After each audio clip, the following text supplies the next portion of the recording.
Towards the top of the box, Altidore's wide open and what a goal! And it's hit with a ton of power. And Jozy Altidore pounding his fist in the air here.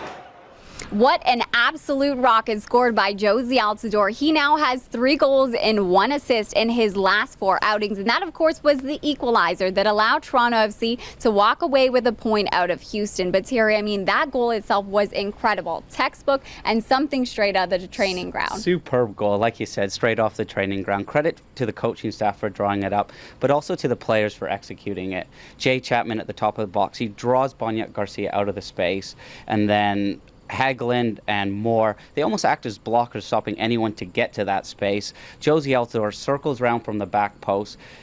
Giovinco picks him out perfectly, and a lot of players in that position would just try to feel it back to the goal. It's such a tough technique, but Altidore, in the confidence he's in, absolutely wallops it past Willis. And just before that as well, leading up to that corner, there's a great cameo of what Altidore brings to the team. He wins a header on the halfway line, which goes to Giovinco. Giovinco goes out wide to Delgado. Delgado whips a great ball into the box, and it's his diving header, which Willis tips around the post, that leads to the corner and the goal. That was arguably Jozy's best performance of the season to date. I mean, he was working well on both sides of the ball, offensively, defensively. He even stopped a goal practically. Yeah, huge clearance on the line, and if he doesn't stop that, it's 2-1 and it's a different game. With Jozy Altidore on the side, you can go a little bit more direct. You know you've got a big man up there who'll win headers and he'll hold the ball up. He's a midfielder's dream to play with, because once he secures it, you can gamble and get forward. Rarely does he use it. He also adds another dimension. You can whip crosses into the box, like the Jay Chapman one,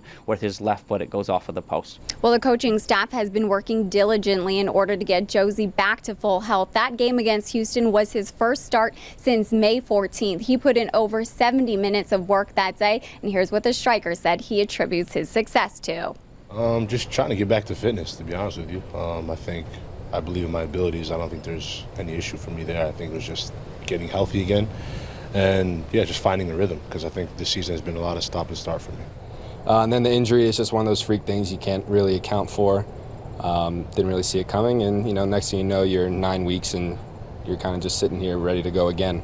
But I feel great, definitely through the worst of it, and just elated to be back out here. This has arguably been one of the most challenging stretches for this coaching staff, dealing with all of these injuries, but Greg Vanney has handled himself well. Yeah, they've absorbed the injuries perfectly, really, and what I like about it is they've not put players in awkward positions or out of their comfort zone. What he's done is he's rejigged the system a little bit. He's gone with a back 3 or a back 4, and he's also really trusted in his squad of players, and everyone in the group produced for him.